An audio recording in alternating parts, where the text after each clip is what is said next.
ကားလေးဟင်းနေပါရဲ့ချက်ဖို့ပြင်းဒီလိုလေးပဲတော့စားပြပါတယ်မင်းလေးကိုတော့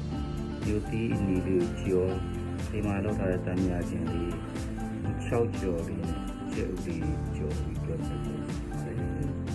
ရန်စားလို့ကောင်းရန်ရတာရှိတယ်ကျူးရှင်းတဲ့မင်းတို့လေးပါ